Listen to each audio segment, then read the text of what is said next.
sauerkraut. It is so easy to make and is so good for you. All you need is a cabbage. I've chosen a red cabbage, preferably organic. You need some pink Himalayan sea salt, or you can use a very good quality rock salt. You need a kilner jar with a seal. You need a weight. So you might have a weight in your kitchen. I don't, so I've had to use a bottle of wine and a big dish. And all you need to do is peel the outer layer of leaves off your cabbage and keep one of them, because we're going to need this.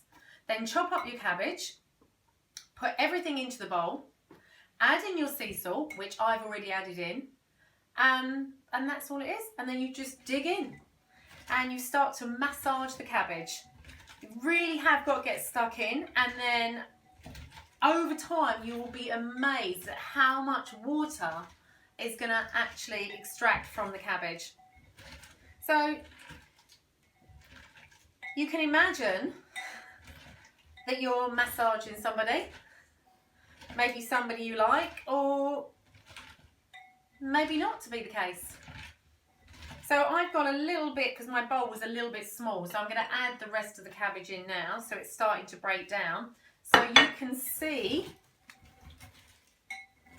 how much already that cabbage was like to the top of this dish.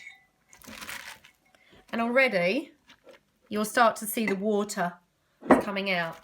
And you just keep working it until that you find that all the water has come out, or you've had enough. It's enough.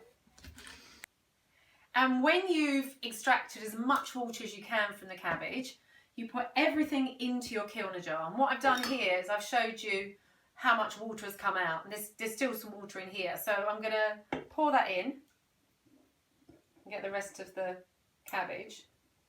This is a really important part, actually. You have to really press it so it really gets compact. Because the water has to come above the line of the cabbage. So you're going to have to really press into it. You can probably see now it's starting to come above the line. So it's really compact. This was actually a very large cabbage.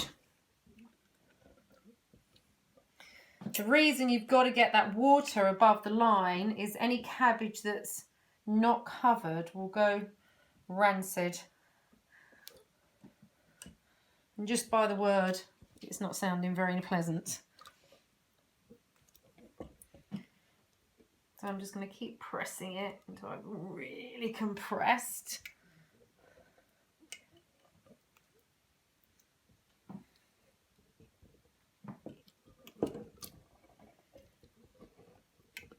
Now that is pretty covered. Just need to give it one little more squidge around the edge so you can see the line of the cabbage is below the water there. So as you can see, I've really now compressed it all the way down, and that water is just above the line. Now to keep that compressed, this is where the outer leaf comes in, and you have to pop that over the top, and that keeps everything in.